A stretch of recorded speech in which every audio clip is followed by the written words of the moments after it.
Muy buenas tardes a todos nuestros amigos, colegas que nos acompañan en nuestro acostumbrado espacio de conversatorios para superar la crisis. En esta oportunidad, como los habíamos contado, nos acompaña un gran colega, amigo, respetado, médico, epidemiólogo, riesgólogo, como lo bautizamos afectivamente a este personaje que hoy nos acompaña y que tenemos para nosotros un honor contar con su amistad y su colegaje. Es nada más y nada menos que Jorge Osvaldo Restrepo, quien nos acompaña hoy. Jorge Osvaldo, darle un saludo a nuestros amigos para que empecemos nuestra conversación. Carlos Eduardo, muchas gracias por la invitación. Estoy muy complacido de estar en este espacio contigo y con todas las personas que nos acompañan. Un agradecimiento a todos ellos.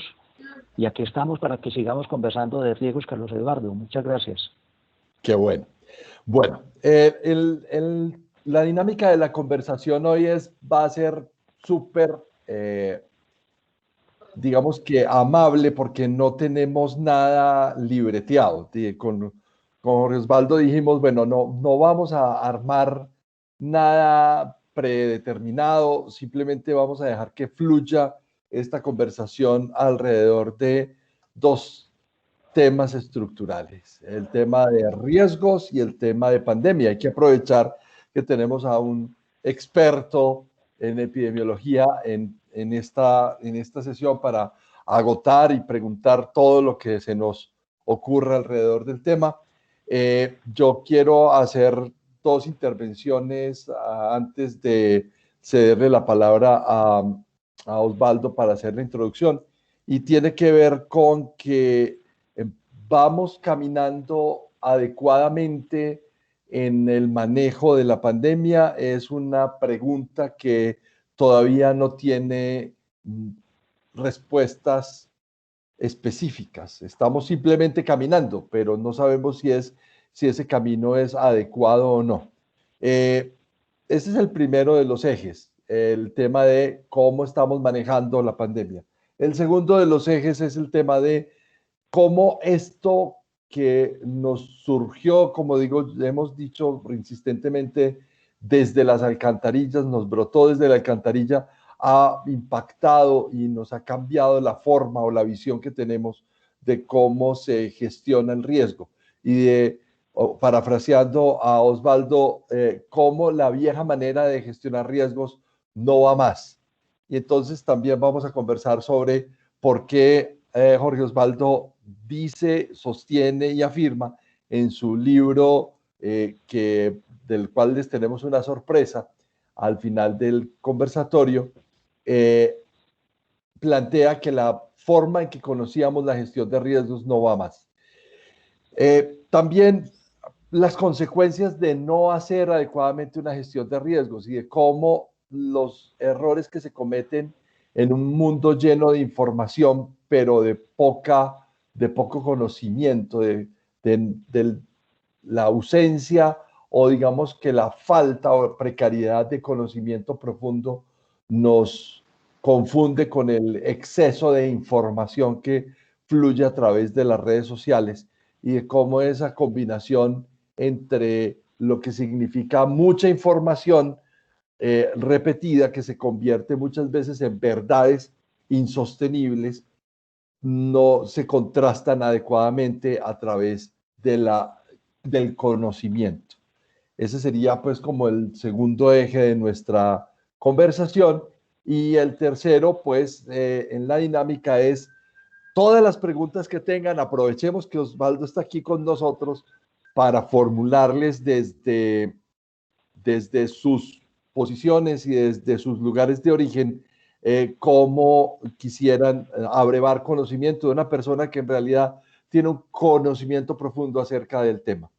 Osvaldo, nos acompañan personas desde muchas latitudes. Veo a Gastón Melo desde México, veo a, veo a Isabel Casares desde España. Isabel, ¿en dónde estás en estos momentos?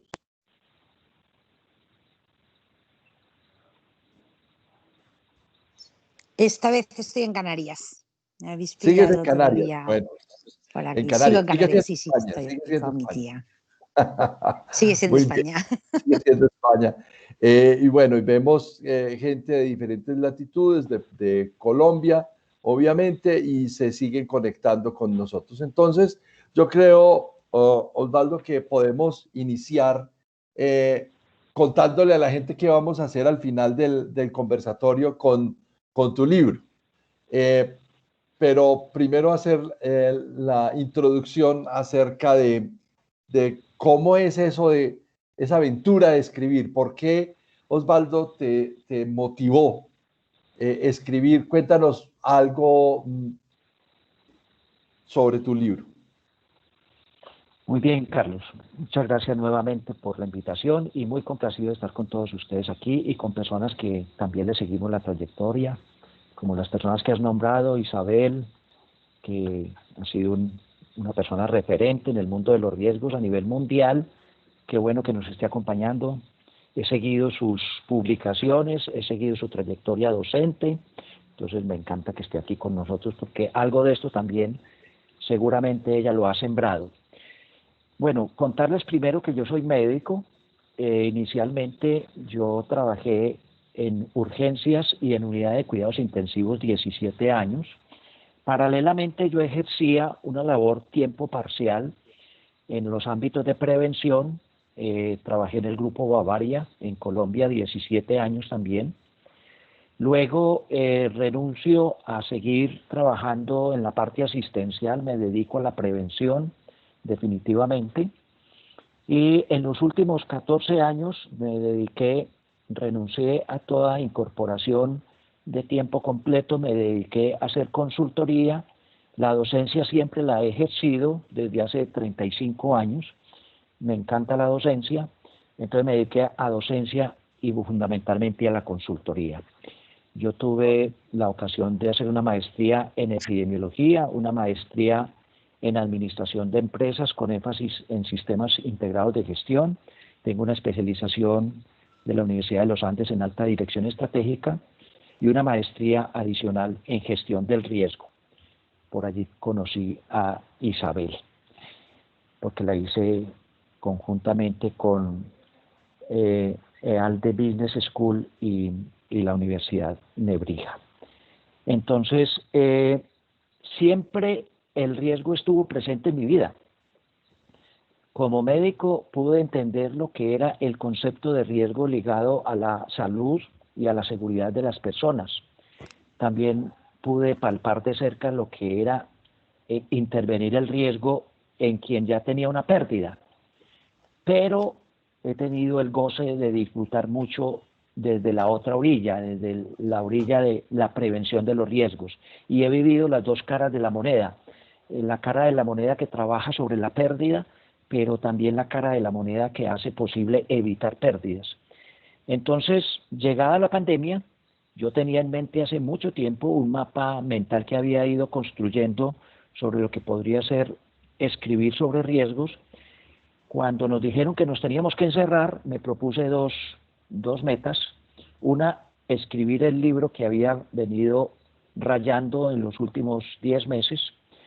Y segunda meta, aparecer en redes sociales haciendo alguna contribución allí con información traducida para el común de la gente en estas materias. Y bueno, hemos cumplido las dos metas. Ya estamos en YouTube con unos 160.000 seguidores, en Facebook con unos 75.000 seguidores y en Instagram con alrededor de 18.000 seguidores. Esa meta pues se ha ido cumpliendo y queremos seguirla desarrollando. Y pude escribir mi libro, empecé el 30 de septiembre y lo terminé el 1 de junio. Y lo publicamos el día 16 de septiembre y pues ya tenemos el beneplácito de haber sido muy bien aceptado. Hoy somos bestseller en Amazon internacional con este libro y yo solamente tengo palabras de agradecimiento por la aceptación que ha tenido. Esa es como un poco la trayectoria y lo que hemos hecho.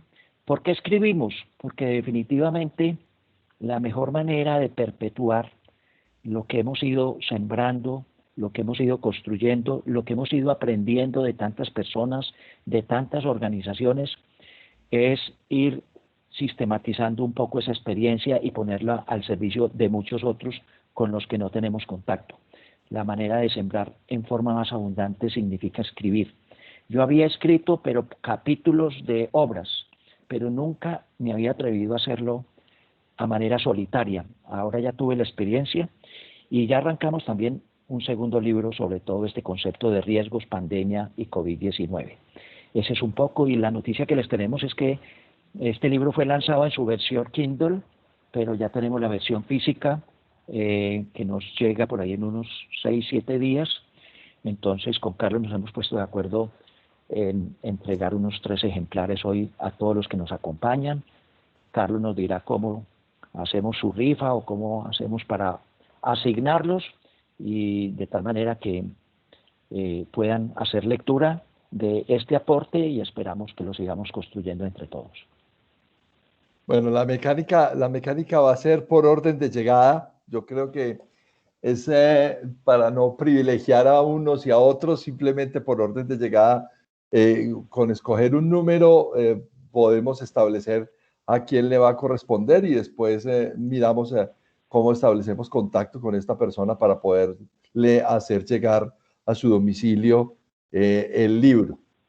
Eso incluirá, pues, obviamente, la posibilidad de que alguien fuera del país lo tenga, porque este es una comunidad de conocimiento. Osvaldo, este Conversatorios para superar la crisis fue un inspiracional también, que tiene mucho que ver con también tu decisión. Nosotros empezamos al unísono tuyo, haciendo este esfuerzo o esta idea creativa de poder transmitir conocimientos sin afanes comerciales.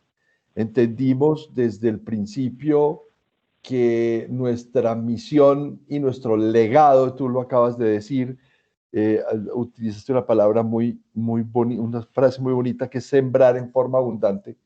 Era compartir con todas las personas, clientes, proveedores, amigos, colegas, prospectos incluso comerciales, algún conocimiento en forma fluida y en forma creativa para poder compartir eso que hemos hecho desde la experiencia y ayudarles en formas, digamos que prácticas, entregándole fórmulas prácticas alrededor de muchos temas. Hemos hablado de continuidad de negocio, hemos hablado de riesgos legales, hemos hablado sobre seguros, hemos hablado sobre medición de riesgos, hemos hablado sobre controles, hemos hablado sobre auditoría, hemos hablado sobre riesgos biológicos, pero me quiero detener ahí,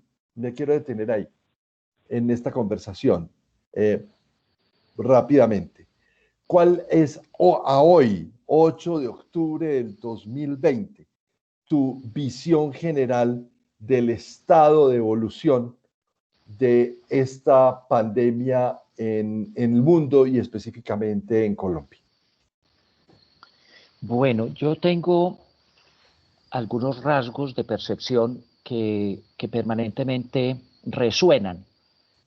Y empezaría por decir que ninguno de nosotros vivió la pandemia más grande anterior.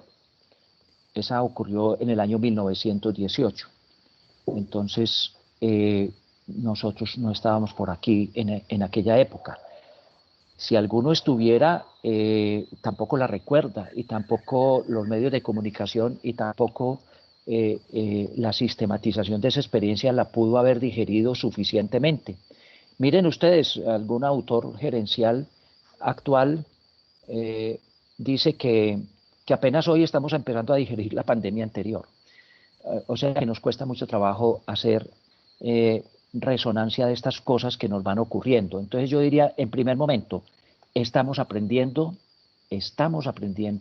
a conocer y a lidiar con una pandemia después de que han ocurrido muchas antes de la tercera y segunda revolución industrial. Hoy estamos abriendo la cuarta revolución industrial y otro el paseo de cómo comprendemos estos asuntos. Ese es un primer elemento de juicio.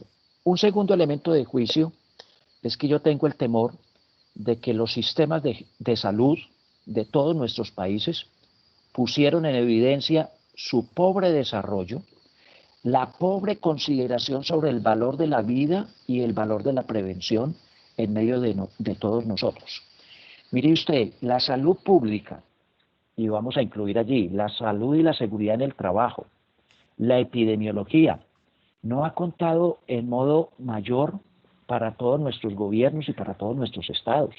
Esta pandemia puso en evidencia el atraso de los sistemas de salud pública, de la consideración por los riesgos de la salud de toda la población.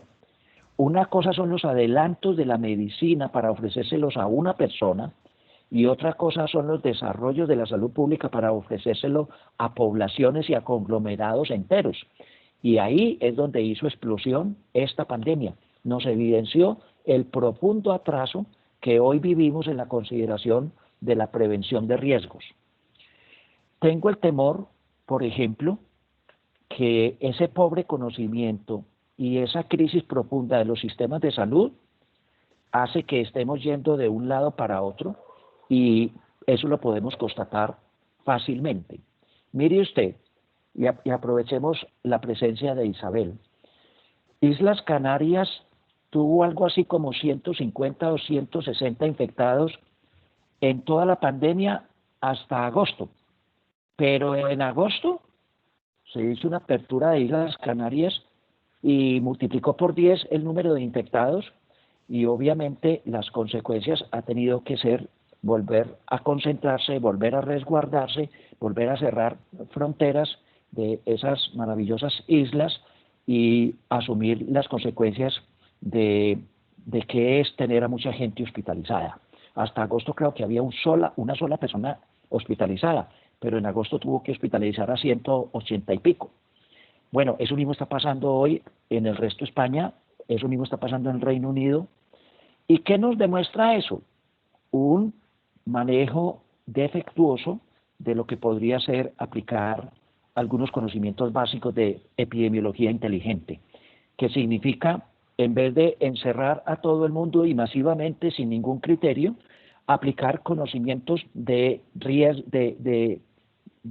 intervención de riesgos desde el punto de vista de inteligencia en el manejo del riesgo y haber hecho un manejo un poco más exhaustivo y más selectivo, tratando de identificar por dónde están las cadenas de transmisión de esta enfermedad y no disparándole a todo el mundo y a todas las poblaciones y en el mismo sentido a todas las ciudades y poblaciones de un país. Yo creo que ahí tenemos que aprender muchas cosas. Y así, para poner un solo cuarto punto, creo yo que los segundos, terceros y cuartos brotes que nos vayan a ocurrir de aquí hasta que tengamos una vacuna o hasta que tengamos un tratamiento específico de esta enfermedad, lo que nos están demostrando es que hubo dificultades en el manejo de la pandemia en los brotes anteriores. Si nosotros aprendiéramos lo que significa manejar un poco más inteligentemente estos asuntos de la pandemia, seguramente tendríamos brotes de menor intensidad cada vez más, pero ahora nadie puede apostar cómo será el próximo brote.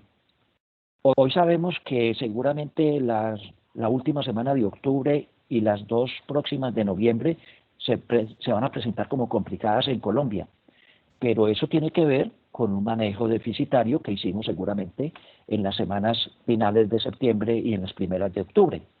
¿Y eso por qué ocurre? Porque ni aprovechamos la experiencia de lo que ya ha pasado en otras latitudes, de lo que ya ha pasado en Asia y de lo mismo que les está pasando a los europeos, nosotros nos incorporamos tardíamente a ese tipo de experiencias y aprendizajes y tendremos que seguir pasando y pagando los malos manejos o los manejos no acertados que vamos haciendo de esta experiencia que todos. Manejar una pandemia no es fácil, pero deberíamos tener lecciones aprendidas semana a semana, mes a mes, que pudiéramos incorporar y aprender de los errores, pero también nos da dificultad en aquello que llamamos gestión del cambio, del manejo que hemos hecho. Yo diría para empezar estos 4 asuntos, Carlos. Osvaldo, en el microcosmos de una compañía, no, esto lo voy a dejar para después. Espera, se me acaba de ocurrir una cosa. Escuchando la intervención del ministro de Salud reciente, tal vez la semana antepasada, hablando sobre que ya estaba Colombia haciendo un frente común con otros países para negociar una eventual vacuna, reconocía el ministro de Salud que el programa intensivo de vacunación, que es modelo en el mundo, el que tenemos en Colombia y que es modelo que se usa como referente por la Organización Mundial de la Salud para países del corte o del nivel nuestro, hablaba sobre que en Colombia se aplican más o menos unos 30 millones de dosis al año, pero en 8 millones de personas, máximo 8 millones de personas al año, individuos. En ese caso, quiere decir que la capacidad instalada que tiene nuestro sistema de salud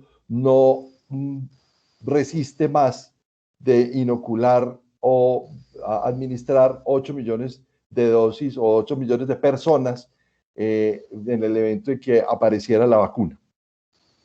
Entonces, hay un planteamiento que hablaba con algunos colegas tuyos, epidemiólogos, sobre el tema de, bueno, y entonces la expectativa de la vacuna es una cosa, pero en realidad lo que deberíamos ver a través de lo que hablas tú, monitoreo inteligente de riesgos, es ver tratar de estudiar mejor el virus para identificar su comportamiento y mirar cuál es el mejor tratamiento efectivo, porque así las cosas, nosotros somos 50 millones de habitantes y pues si son 8 millones de personas por año, pues la esperanza de vacunación está menguada. ¿Estoy equivocado? ¿Qué tienes que contarnos al respecto? A lo mejor estoy especulando. Entonces, ilumínanos, por favor, al respecto. Bueno, miremos el panorama que se presenta frente a vacunas y frente a tratamientos, que serían 2 opciones que si aparecieran, digamos que si aparecieran hoy, eso ayudaría enormemente a paliar una pandemia con las características que va teniendo esta. Mire usted, el día que nos entreguen una patente de una vacuna que pueda ser comercializada, pues esa patente de esa vacuna que puede ser comercializada va a empezar a sufrir los siguientes problemas. Primero, la producción. Algunas de las vacunas que hoy están aplicándose ya están haciendo preproducción, ya están adelantando millones de producción de dosis y ellos están dispuestos a perder ese dinero si no llegara a tener la eficacia y la seguridad, 2 indicadores fundamentales en una vacuna. Ellos están dispuestos a perder ese, porque mire lo que se viene. Primero, producirla. Segundo, distribuirla. La población mundial está cerca de los 7.500 millones de habitantes. Nosotros nos vamos a demorar no menos de 4 años para llegar al 50% de esos 7.500 millones de personas. Y la respuesta usted la acaba de dar. En Colombia, con muchos esfuerzos, alcanzamos a llegar entre 7 y 9 millones de personas cada año. Eso indica que el programa ampliado de inmunizaciones, que es importante en Colombia y ha ayudado, por ejemplo, a desterrar el sarampión, el tétano neonatal, el tétano del adulto, etcétera, etcétera. Vacunación clave, la triple viral, tétanos, tosferina, difteria, que hoy podemos decir que están bastante erradicadas en Colombia. Nosotros hoy tenemos déficits muy grandes, muy grandes. Obviamente, ¿eso qué nos hace pensar? Definitivamente aparece la vacuna y vamos a tener que privilegiar a ciertas poblaciones. Y ahí vamos a tener que enarbolar algunos valores éticos y morales para adjudicar esas vacunas.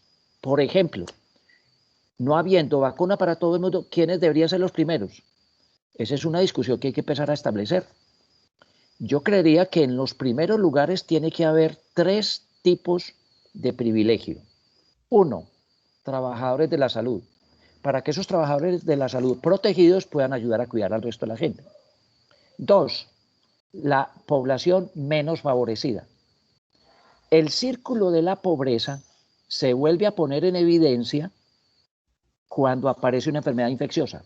Y esta pandemia, COVID-19, es una enfermedad infecciosa. Y aquí se puso en evidencia el círculo de la pobreza. ¿Y quiénes mueren? Mueren los mayores de 60 con comorbilidades y mueren las personas con menor nivel de ingreso económico porque no tienen sistemas de defensa incorporados en su organismo. Y tercero, vamos a tener que privilegiar ciertos grupos de la población, esos que tienen alguna comorbilidad o esas personas que son mayores de 60 años. Yo tengo el pálpito de que vamos a tener que seleccionar grupos, porque no va a haber vacuna para todo el mundo en los próximos 2 años. Segundo, no habiendo vacuna para todo el mundo, nos va a tocar privilegiar. Tercero, ese privilegio es odioso, porque en términos ideales debería haber vacuna para todo el mundo y ojalá ya, pero es un imposible producirla, es un imposible distribuirla y es un imposible ponérselo a todo el mundo. Para acabar de ajustar el problema, usted va viendo que entre el 30 y el 35% de las personas dicen que si sale la vacuna hoy, no se vacunarían tampoco. Eso quiere decir que vamos a tener que seguir conviviendo con el virus, aún teniendo vacunas e incluso si llegara a un tratamiento. Ese es como el panorama que yo veo más cercano para todos nuestros países y en especial para los países en vías de desarrollo, Carlos Eduardo. En ese entendido, que era lo que iba a decir antes de que se me ocurriera como ese planteamiento que acabamos de cerrar, es hablar del microcosmos, porque entonces estamos hablando de la población mundial, estamos hablando de la población colombiana, pero bajemos eso al mundo empresarial. Hoy muchas de las personas que nos acompañan son líderes de empresas o son empresarios y tienen un grupo de clientes o de personas o de amigos o de colegas que nos refieren y nos preguntan porque tenemos algún grado de conocimiento. Obviamente no sabemos de todo y menos de esto.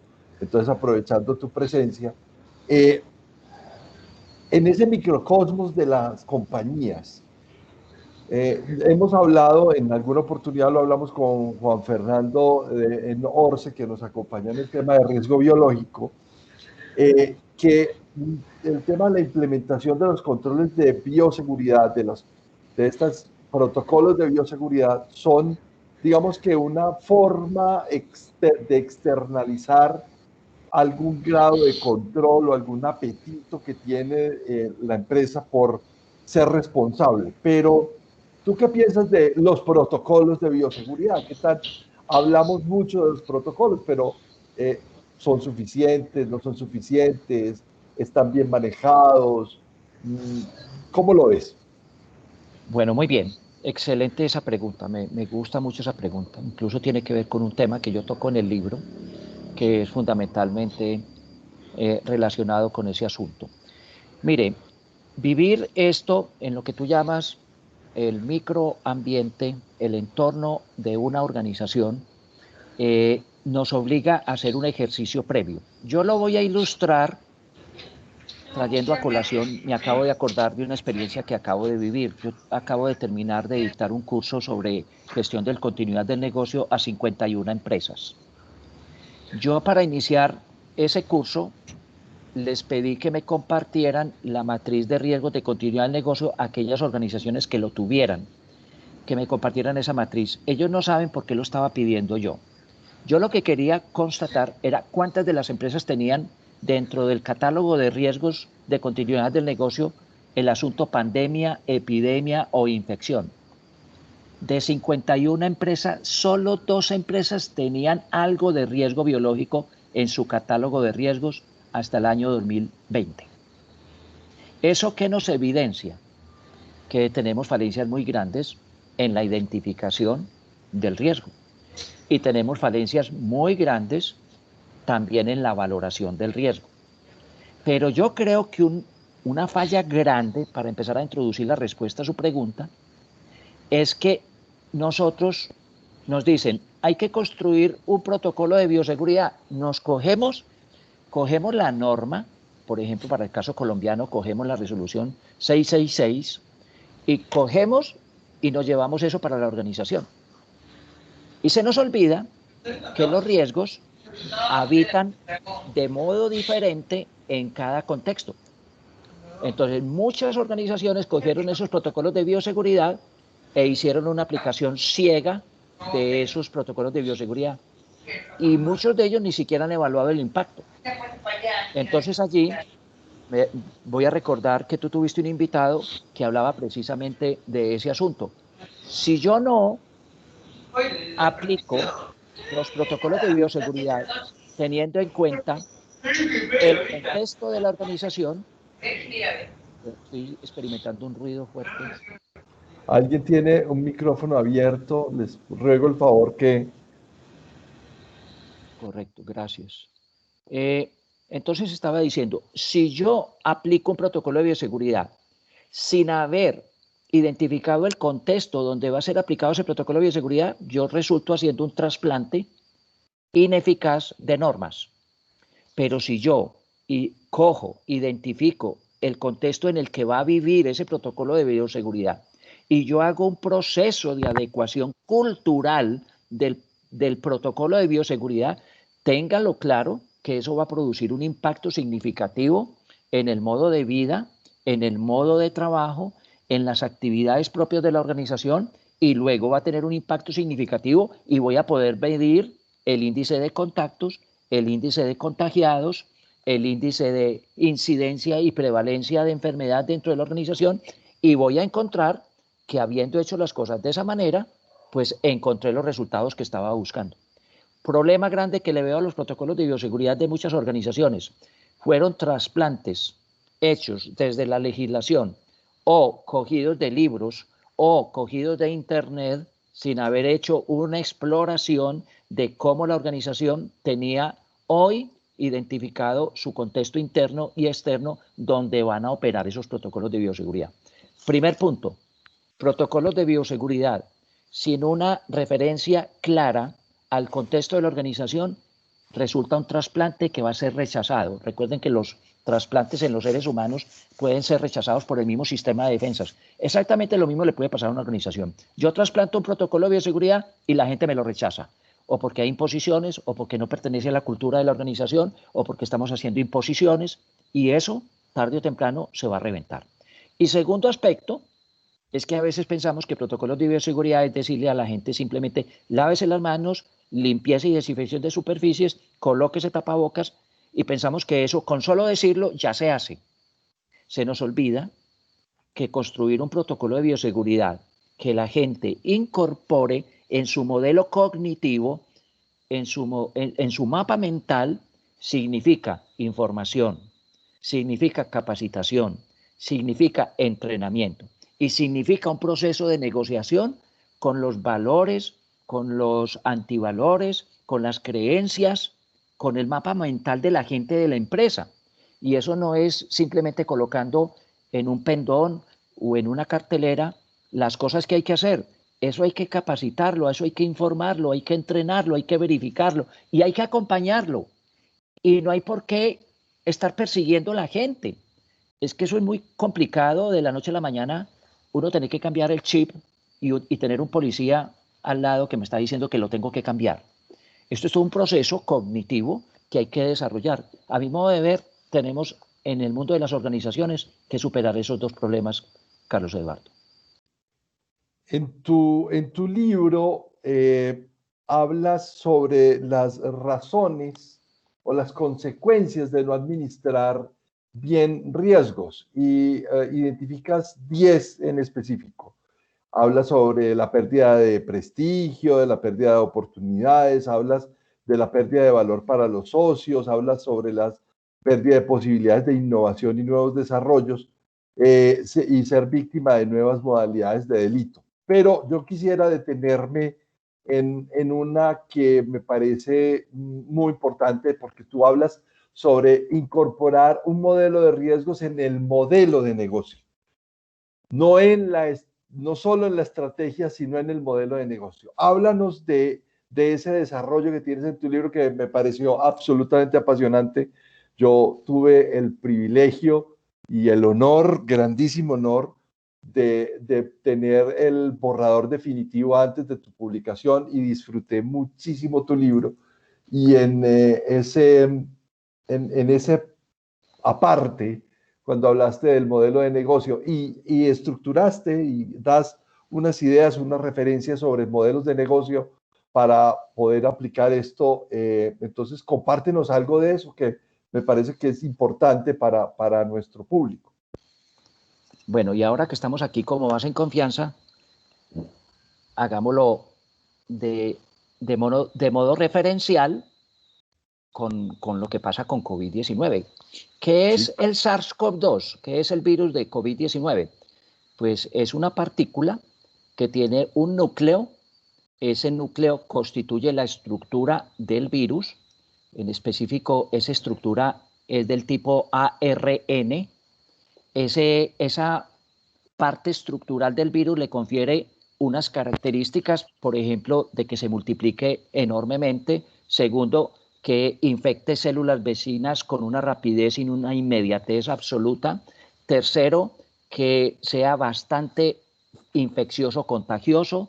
Cuarto, esa característica también le confiere cierta inmunidad cuando el organismo apenas lo está empezando a conocer, y una persona que no tenga un buen sistema de defensas, este virus lo coge y le da 3 vueltas y obviamente tiene las consecuencias que tiene. Bueno, algo así sucede con el mundo de las organizaciones. Lo que uno va descubriendo es que en muchas empresas se habla de riesgos y de pronto las más avanzadas han incluido algo en la estructura empresarial para atender los riesgos. Pero es que resulta que si el ADN o el ARN en el caso de COVID-19, si el ARN de la empresa no habla, no reconoce el locus de riesgo, pues ni la estructura, ni la estrategia, ni la operativización del negocio va a reconocer la importancia, la trascendencia de la gestión del riesgo. Lo que yo estoy postulando es una organización que quiera desarrollar claramente un pensamiento y una experiencia basada en riesgos, pensamiento y experiencia basada en riesgos, debería incluir desde el ARN, desde el ADN del negocio, desde el modelo de negocio, debería incluir cómo va a ser la gestión del riesgo para no poner a riesgo el mismo modelo de negocios. Que entre otras cosas, cuando cambia y aparece una nueva revolución industrial, todos los modelos de negocio prácticamente vuelven a cero. Cambia un paradigma y todo vuelve a cero. Entonces, hoy sería un momento privilegiado para que cualquier organización estuviera identificando, sea porque lo tiene explícitamente desarrollado el modelo de negocios o lo tiene de manera implícita, como sucede en muchas empresas familiares. Tú lo sabes bien, Carlos Eduardo, muchas empresas familiares, muchas empresas pequeñas, medianas, nunca han conversado del modelo de negocios, lo tienen implícito. Bueno, hoy sería la oportunidad para que todas las organizaciones vuelvan a pensar su modelo de negocios y den cabida en ese ADN a la gestión del riesgo. Y si eso nace en el modelo de negocios, necesariamente la estructura del negocio lo va a tener que asumir y la estrategia del negocio lo tendrá que desarrollar y asumir, y obviamente la operatividad del día a día del negocio lo tendrá que asumir para que se pueda volver una cultura. De lo contrario, si esto no nace en el mismo modelo de negocio, estos serán intenciones aisladas de algunas personas, a veces de algunos directivos, pero que no logran tener la penetrancia en todos los niveles de la organización para que esto se sostenga en el más largo plazo y que no esté al vaivén de personas o de situaciones de contingencia o emergencia, sino que sea un asunto característico de la organización.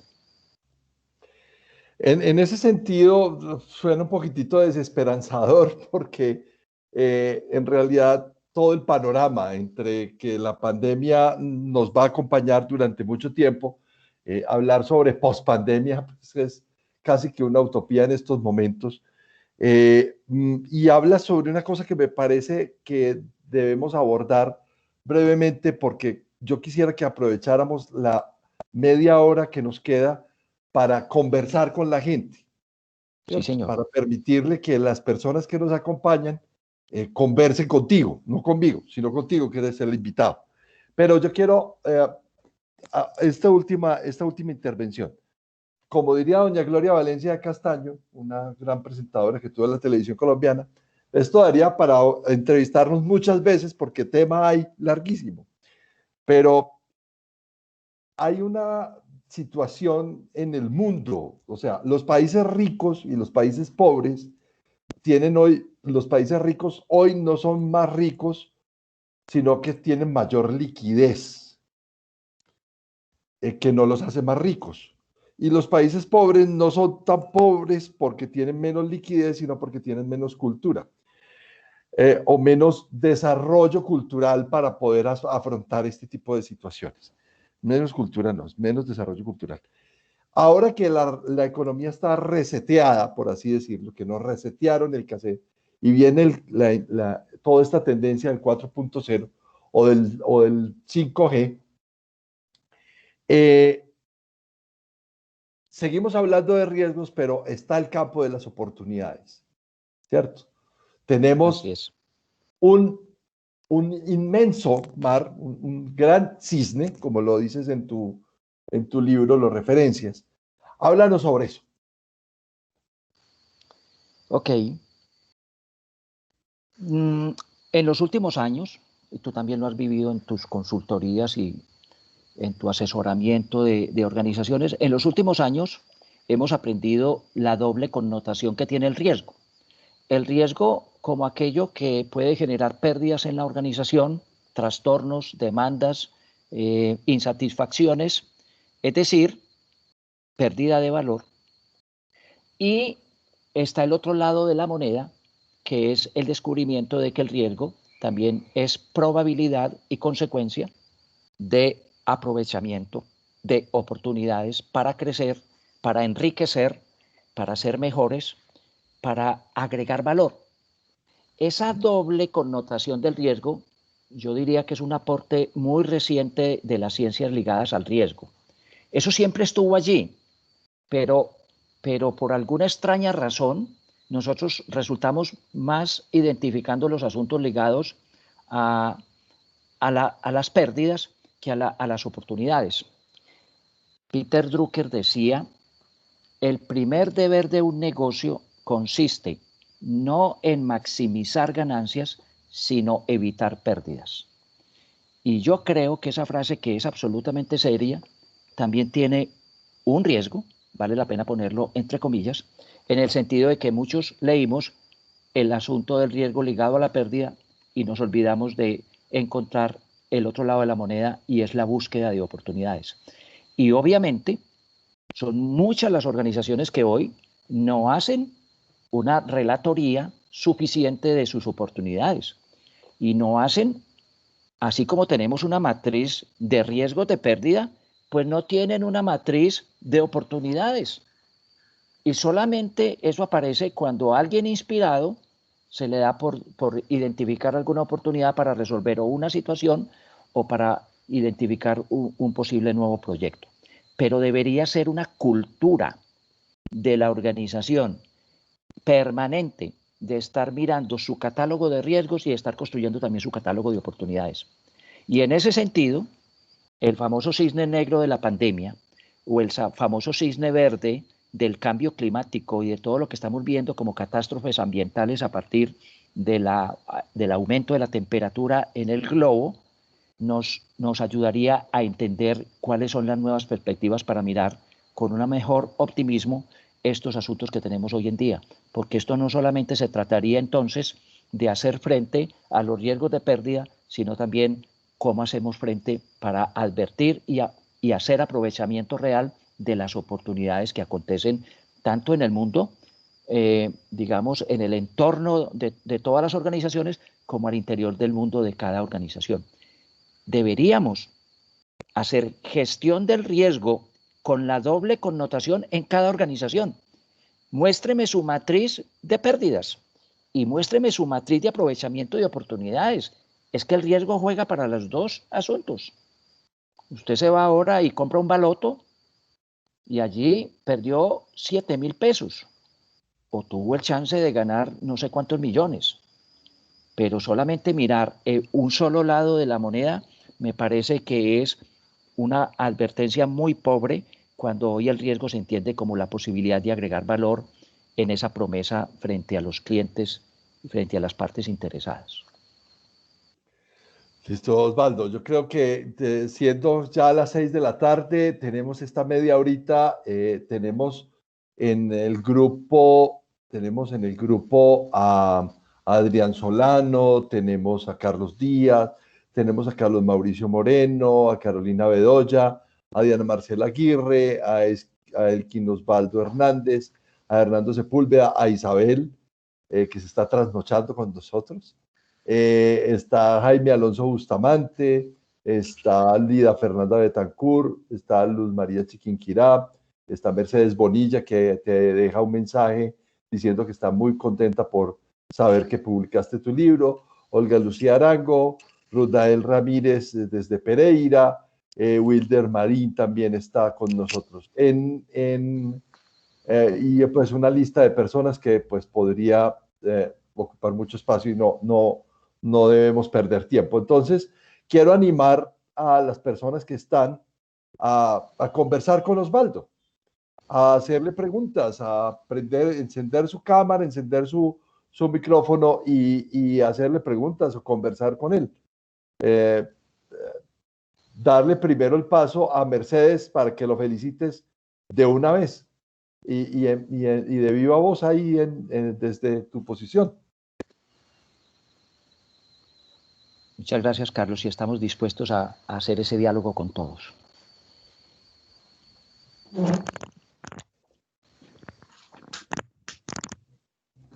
Mercedes. Buenas tardes. Muy buenas tardes, Mercedes. Adelante. Bienvenida.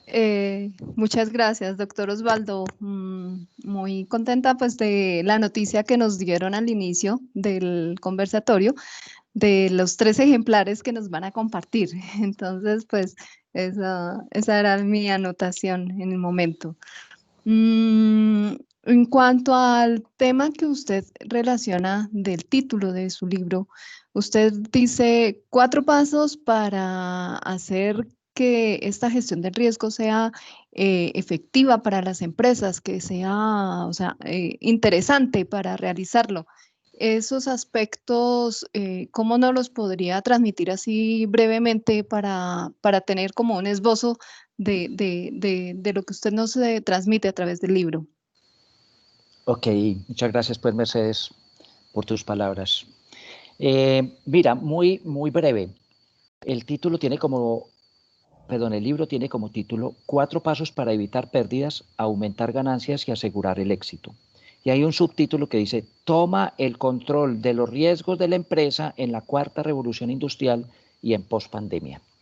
Yo lo que postulo en este libro, que no son ideas solo que se me ocurren a mí, sino que son fruto de la investigación que arranqué desde que hice estos posgrados relacionados con riesgos, es que un primer paso consiste en incluir la gestión de riesgos en el modelo de negocios.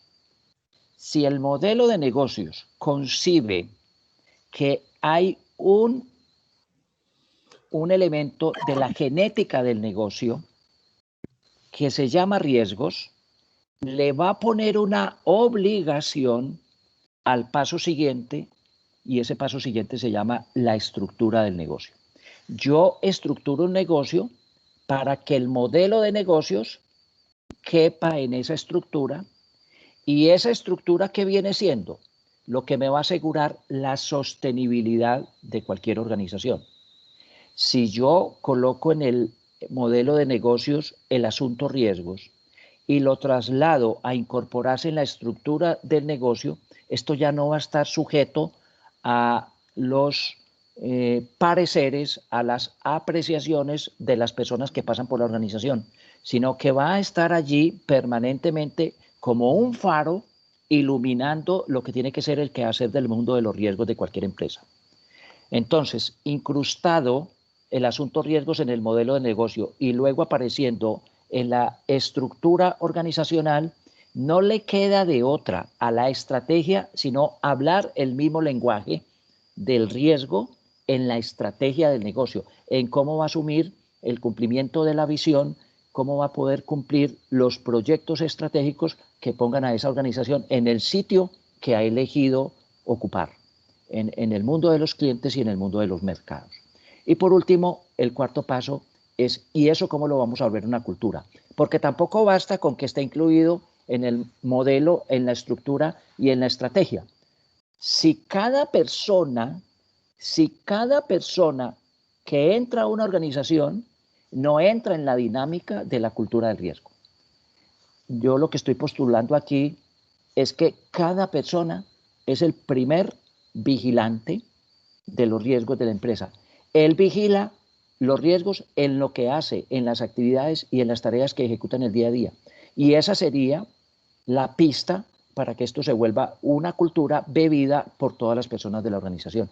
Y a eso hace alusión el libro. 4 pasos. 1, ¿cómo incluyo esto en el modelo de negocios? Y allí damos unas pistas de cómo se hace ese trabajo. 2, ¿cómo logro que la estructura esté anclada en el respeto del riesgo desde el modelo? 3, ¿cómo hacer para que la estrategia conciba el mundo de la atención al riesgo? Y 4, cómo volver esto una cultura por todas las personas, bebida por todas las personas de la organización. Esos son como a grandes rasgos los 4 pasos. No les doy muchas pistas adicionales para que se puedan leer el libro. Claro, desde luego, desde luego. Mercedes, creo que tienes ahí tu respuesta. ¿Quién más quiere intentar este diálogo con Osvaldo?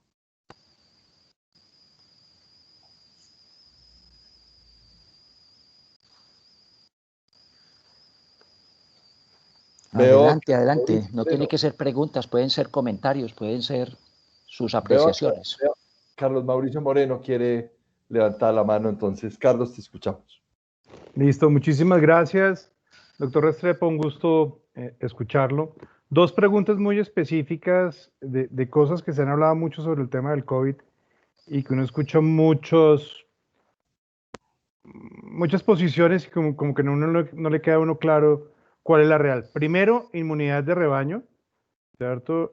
Hablan que es el 30%, el 40%, el 60%, el 70%, y teóricamente países europeos le apostaron a buscar la inmunidad de rebaño y tener infectados, así sea el 30% de la gente, me parece muy, muy loco. Entonces quisiera escuchar sus comentarios sobre realmente si es una de las alternativas posibles.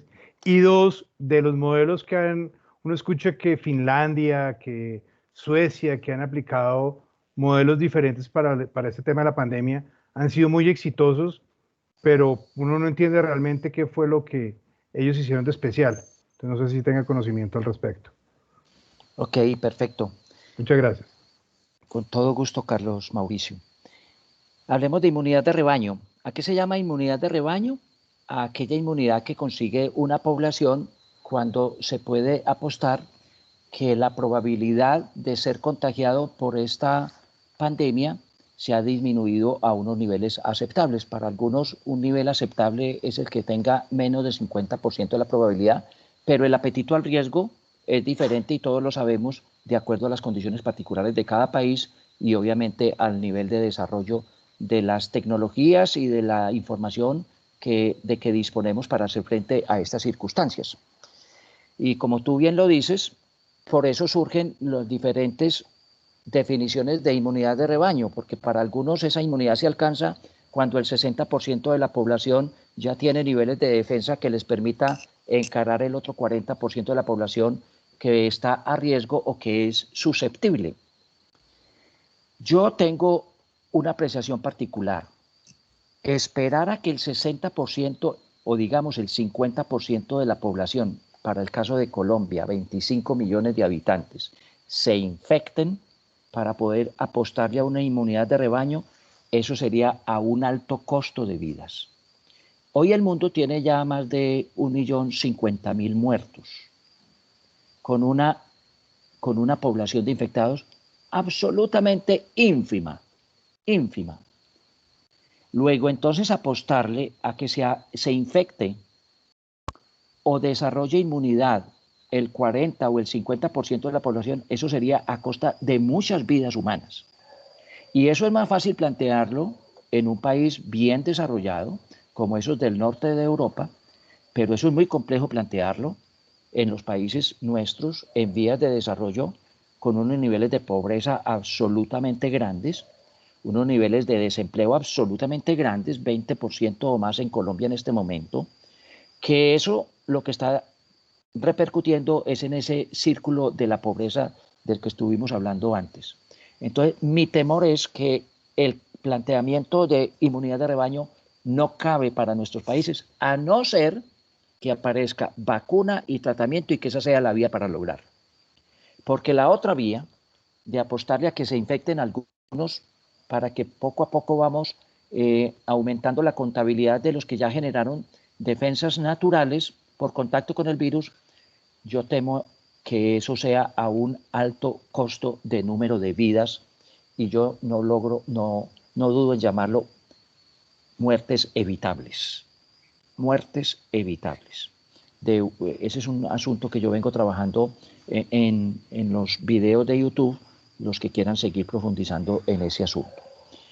El otro punto, Carlos Mauricio, ¿me lo recuerdas? La otra pregunta tuya. Sobre modelos modelos exitosos en el manejo de la pandemia. Exacto. Bueno, yo también tuve la oportunidad de investigar un poquitico los famosos modelos exitosos. Algunos de esos modelos exitosos se han ido cayendo, pero voy a rescatar algunas cosas de esos modelos exitosos que sí han existido. Paradójicamente, y qué bueno que aquí nos acompañan tantas mujeres, porque paradójicamente la mayoría de las variables, entre comillas, exitosas de los modelos los han propiciado mujeres gobernantes. Y yo voy a nombrar 5 que recuerdo así rápidamente. La primera,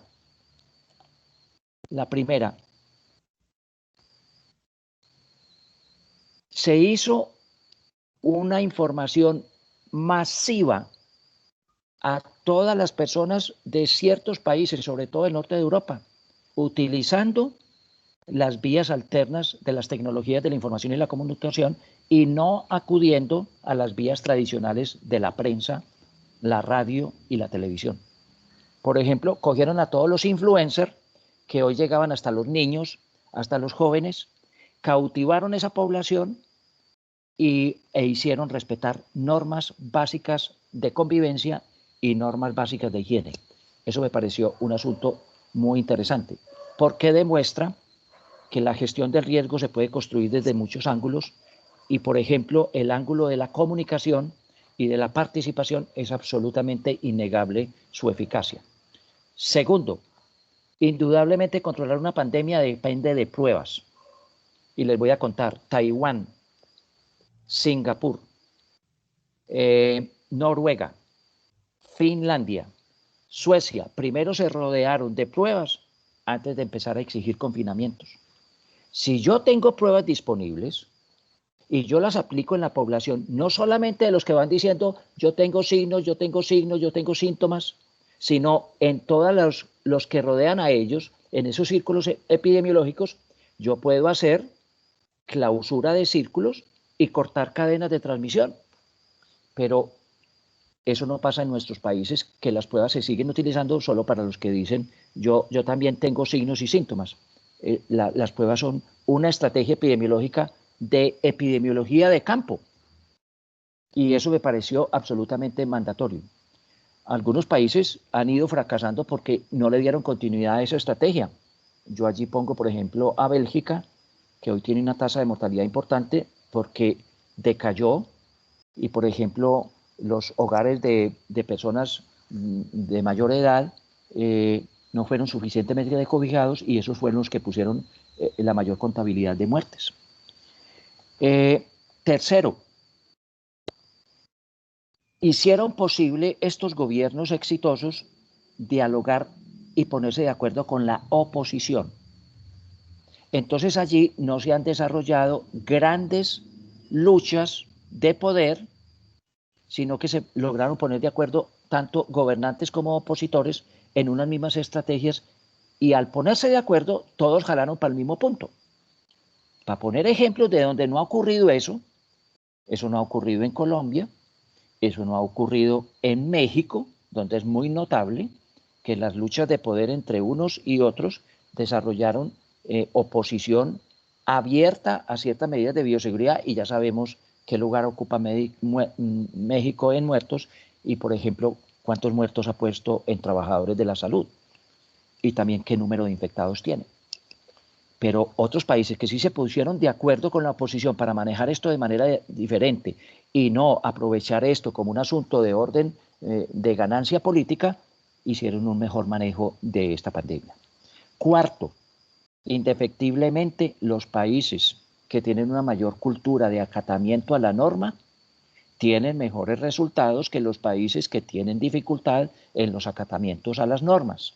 Y de eso tenemos muchos ejemplos. La mayoría de ellos también europeos, pero también hay ejemplos asiáticos. En Asia la norma se cumple o se cumple. En Japón eso es así, en la Corea del Sur eso es así, en Singapur eso es así, en Vietnam eso es así, en Taiwán eso es así, en China eso es así. Entonces uno tiene que aceptar que hay personas, comunidades y naciones que tienen una mayor adherencia a las normas, en este caso de bioseguridad.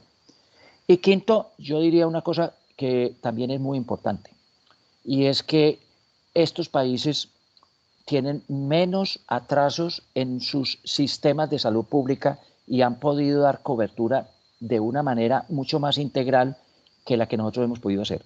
Nosotros, por ejemplo, en estos países, hoy tenemos un pasivo de salud muy importante. Las personas que no tienen COVID-19 y que son diabéticas, que tienen cualquier enfermedad crónica, hoy no van a los hospitales, hoy no visitan a sus médicos, muchos por imposibilidad, otros por miedo, y eso va a producir brotes de ese tipo de enfermedades y mortalidad por ese tipo de enfermedades muy próximamente en todos nuestros países. Pero los países que habían venido manejando bien sus estructuras y estrategias de salud pública y que no las desmontaron, hoy pueden hacer un mejor manejo de la pandemia. Yo creo que esas 5 cosas son comunes a los países que hoy lograron manejar de un modo diferente esta pandemia. Qué buen planteamiento, Osvaldo. ¿Alguien más? Tenemos 6:14.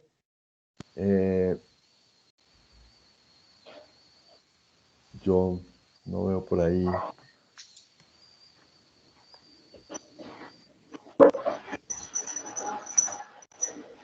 Olga. Oscar Granados. Oscar. Estamos abiertos y estamos prestos a escucharte. Buenas tardes.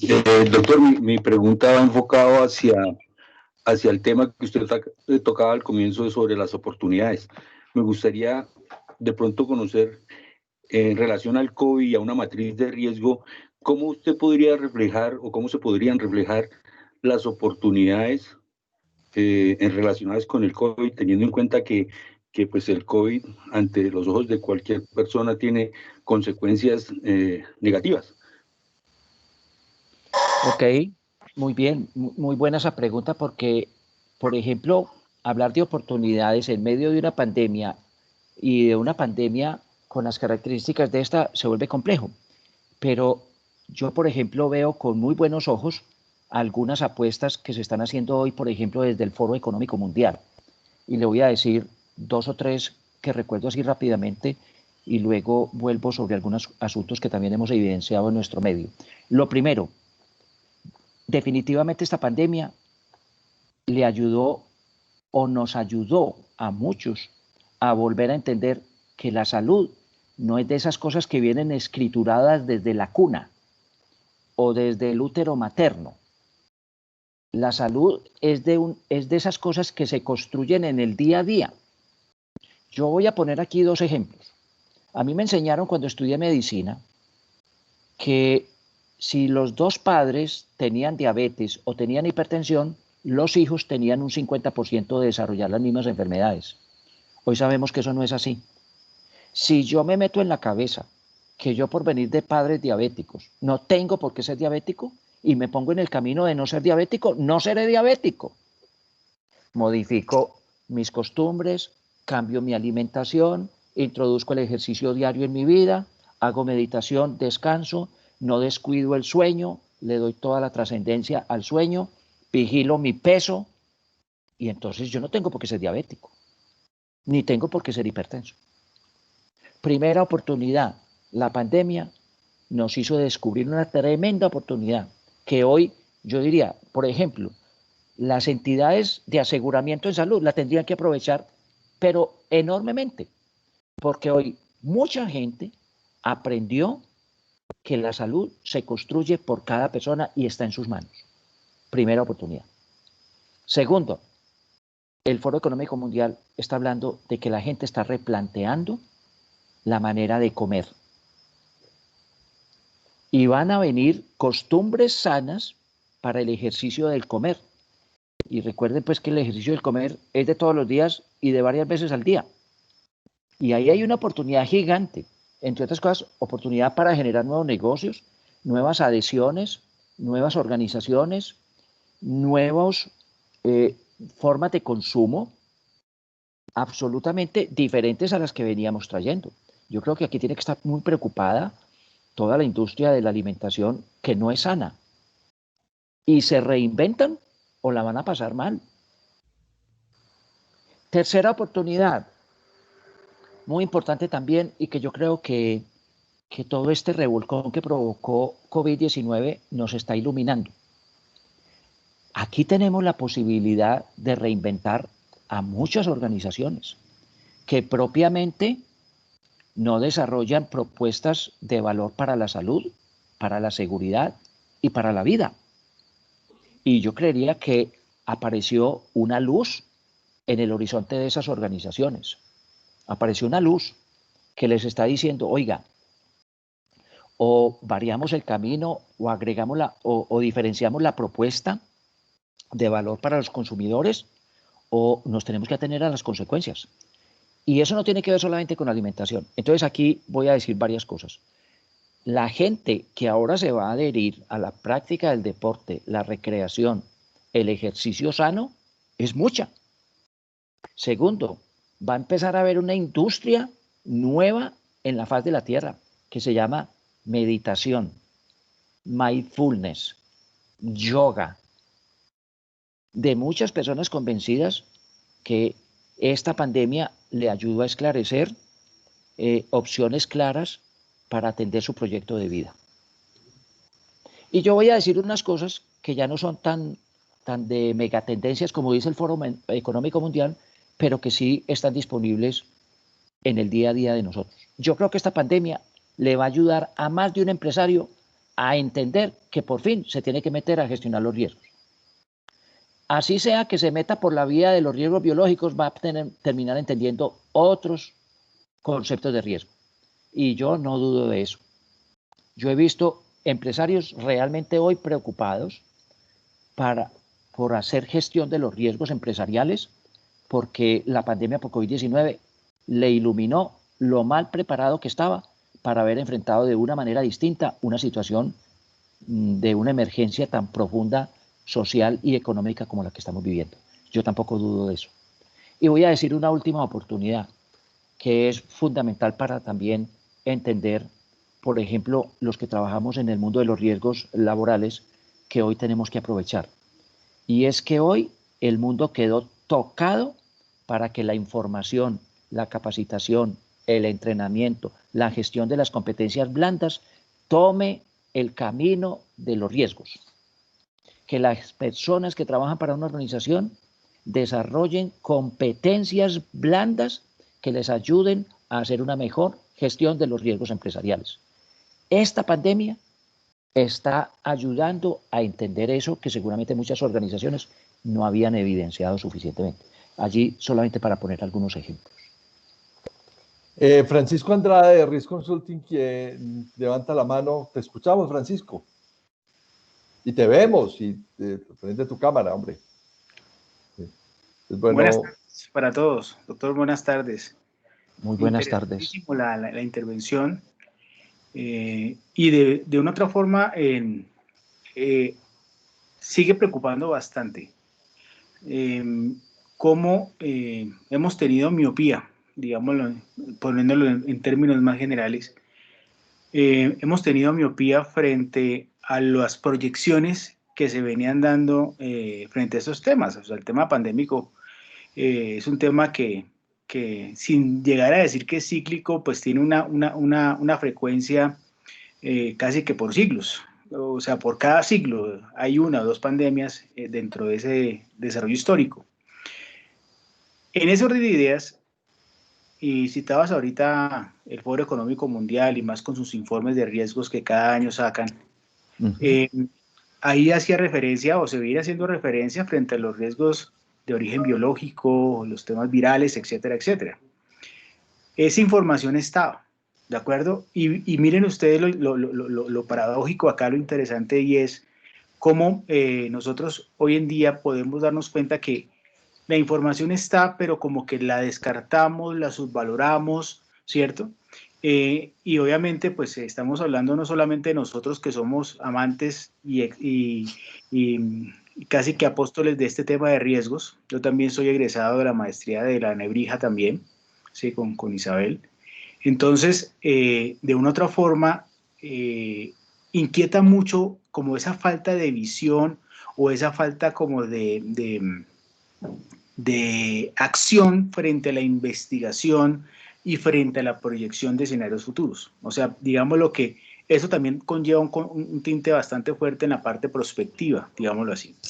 Entonces, la información está, inclusive han manifestado en muchos foros que el tema pandémico es un tema de cisnes negros, y la verdad yo difiero un poco sobre esa conclusión, porque sí se veía que estaba ocurriendo y había información. Estoy precisamente preparando una conferencia pronto para un congreso, y precisamente me encuentro dos hitos interesantes, ¿no? Uno, en el 2012 con unos profesores de Stanford, donde ya proyectaban el tema y se lo estaban diciendo a las aseguradoras. 2012, ¿sí? Y aparece otro hito que es el del señor Bill Gates.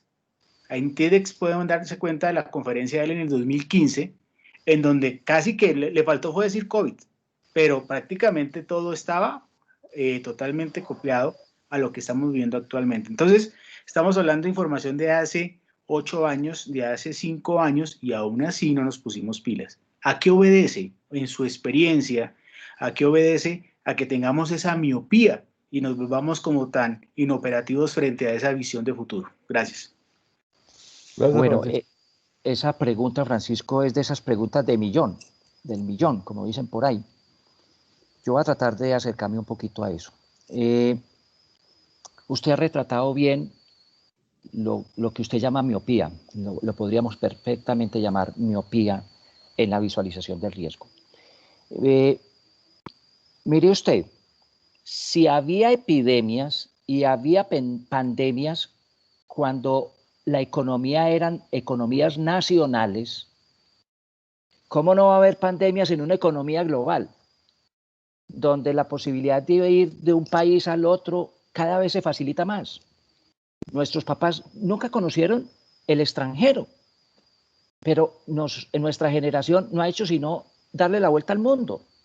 Si había epidemias y pandemias hace 100 años, 200 años, 1000 años, 7000 años, cuando cada uno vivía en su región y nadie visitaba otra región, los pueblos nómadas se contaban. ¿Cómo no va a haber pandemia en un mundo global donde todo el mundo fluye por todo el mundo? La posibilidad de llevar y traer cosas, llevar y traer bacterias, llevar y traer hongos, llevar y traer parásitos, llevar y traer virus, está presente en todo momento. Eso es una absoluta miopía. Ahora, la pregunta suya, ¿por qué creo yo que sucede eso? Eso para mí no tiene sino una explicación.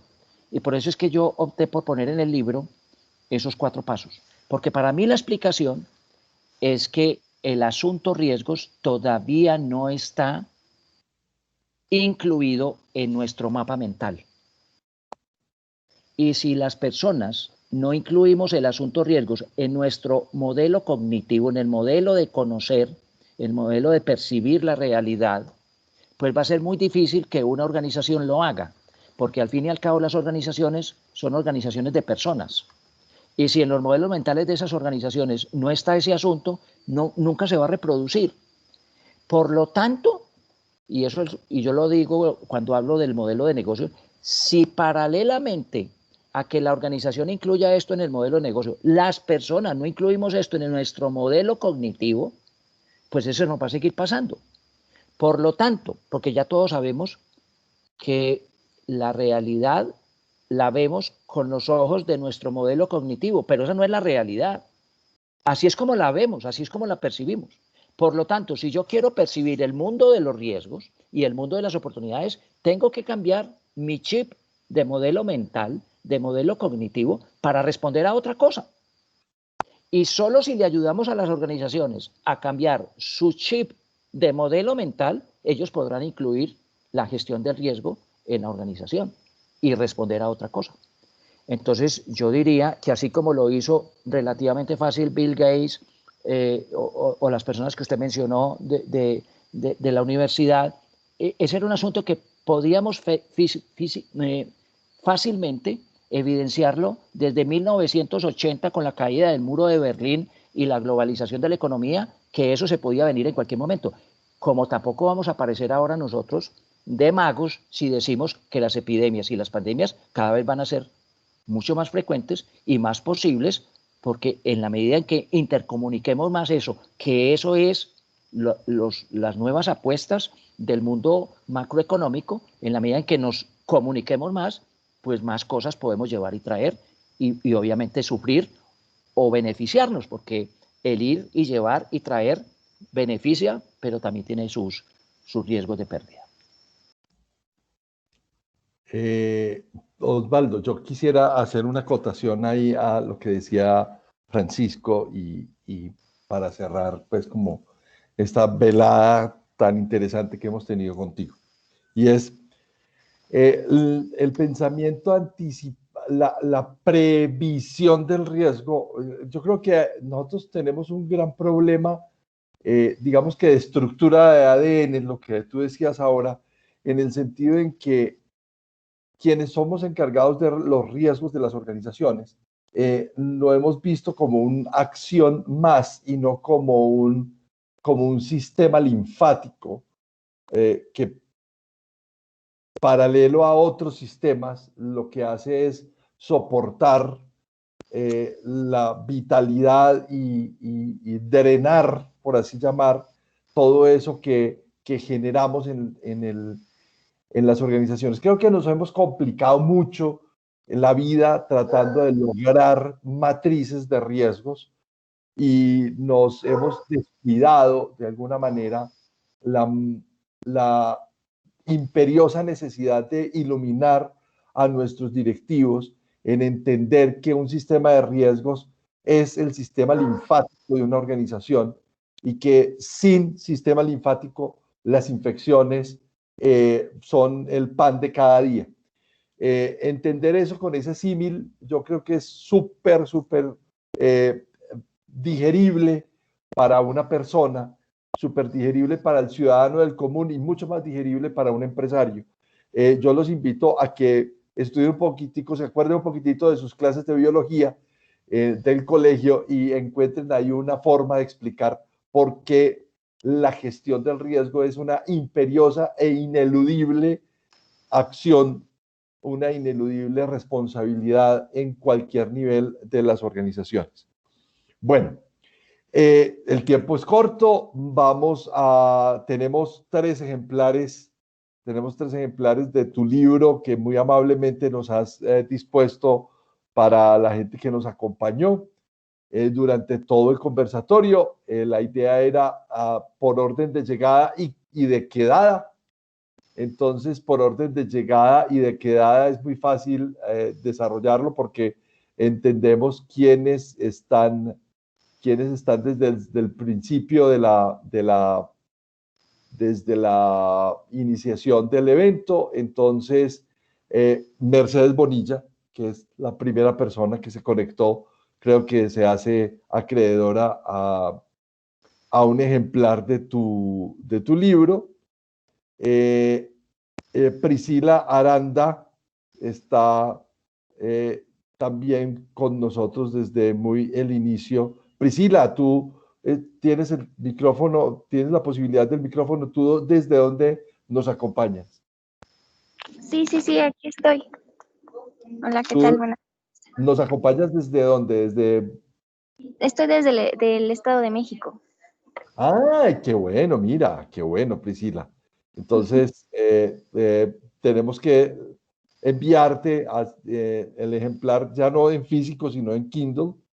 Entonces, buscaremos la posibilidad. Ahora nos dejas tu correo electrónico para hacerte llegar el enlace del tema y vamos a premiar la fidelidad de todos nuestros conversatorios, y la persona que ha asistido a más sesiones en estos 17 ya con conversatorios para superar la crisis es Carlos Mauricio Moreno. Él tiene rosca, pero es porque en realidad ha asistido a todos nuestros conversatorios. Entonces ahí están los 3 ejemplares. Los demás, espero que lo entiendan. Ahí está la oferta del libro de Osvaldo. Osvaldo, yo quisiera aprovechar para en este momento invitarte de nuevo.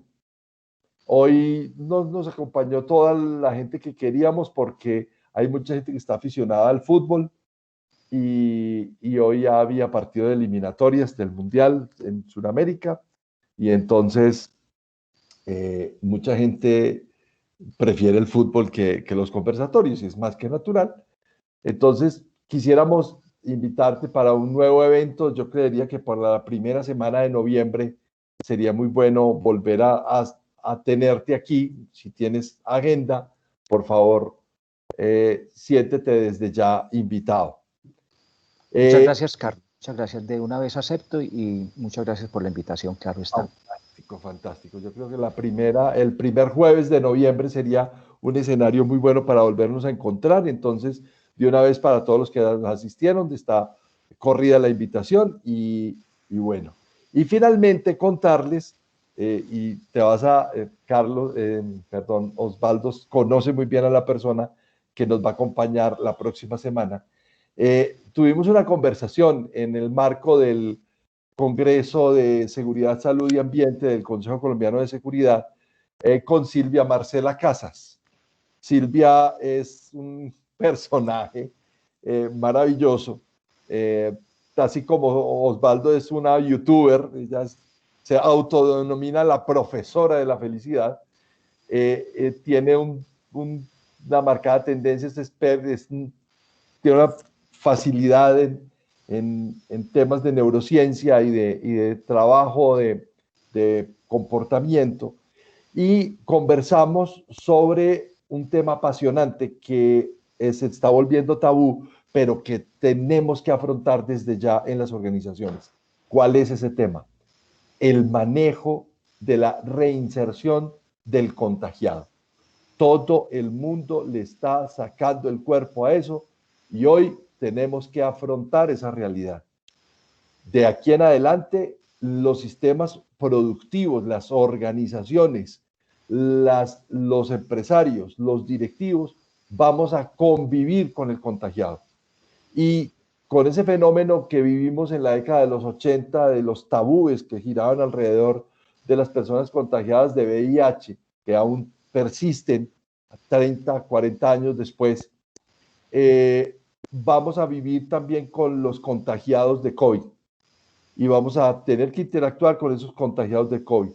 Pero alrededor de eso hay paranoia, hay depresión, hay angustia, hay aislacionismo y tenemos que aprender desde los riesgos y desde las organizaciones a enfrentar el tema. Entonces, con Silvia Marcela Casas vamos a conversar dentro de 8 días. Osvaldo, estás invitado si tienes tiempo ahora que tú eres claro yo sé que tienes tu agenda súper apretada, pero estás invitado cordialmente a esa conversación, a hablar sobre la reinserción laboral y social del contagiado. Ese es nuestro tema dentro de 8 días. No les quitamos más tiempo, son las 6:36, somos respetuosos de este tiempo. Muchas gracias por atendernos, Jorge Osvaldo, como siempre un placer esta conversación, escucharte, la claridad meridiana de tus conceptos, sigue siendo un referente para nosotros. A todos los que asistieron, a Juan Carlos, a Wilder, a Adrián, a Jaime Alonso, que no habló en esta oportunidad, pero sé que nos sigue muy insistentemente, del Metro de Medellín, a Isabel, que se trasnocha con nosotros, a todos los que asisten a estos conversatorios, muchísimas gracias por permanecer. Esperamos poderles seguir aportando nuevas ideas y nuevas herramientas y nuevas buenas prácticas para seguir manejando este tema. Y bueno, les deseamos una feliz noche. Síganse cuidando. Desde hoy, este señor nos acompaña como mascota de nuestros conversatorios. Es recordarles que hay que usar el tapabocas, quieras nos dé calor o no, al menos eso lo tenemos que hacer. Que tengan una feliz noche. Osvaldo, despídete y entonces, antes de cerrar la conversación, les recuerdo, tenemos YouTube, tus páginas, las nuestras son @riesgos y oportunidades y estamos en LinkedIn y este conversatorio va a estar subido a partir del sábado en nuestra página de YouTube en Zona Segura SAS y también en la página, me imagino que te la compartiremos, Osvaldo, para que la subas en tu página. Claro que sí. Muchas gracias. Mi página en Facebook y YouTube estoy como Osvaldo Restrepo RSC. RSC significa riesgo, salud, conciencia. Mi página web es www.osvaldorestrepo.com y seguimos muy atentos a todos ustedes. Muchas gracias por habernos acompañado. Fue muy grato esta conversación. Y una vez más a Carlos Eduardo, muchas gracias por su invitación y aquí estaremos siempre que nos invite. Listo, Osvaldo. Entonces nos vemos dentro de 8 días y estás invitado para el primer jueves de noviembre. Muchas gracias. Las personas que se hicieron, que nos dejen correos electrónicos para ponernos de acuerdo cómo les hacemos llegar el libro. Isabel Bonilla, Carlos Mauricio Moreno y Priscila. A Priscila, muchas gracias por acompañarnos desde México. La principal población mía de YouTube, el 34% de las personas son mexicanas. Tengo más gente en México que me sigue que en Colombia. Muchas gracias. Pues muy bien, está súper. Muy bien, hasta luego, feliz tarde, descansen. Gracias, hasta luego, feliz noche. Chao.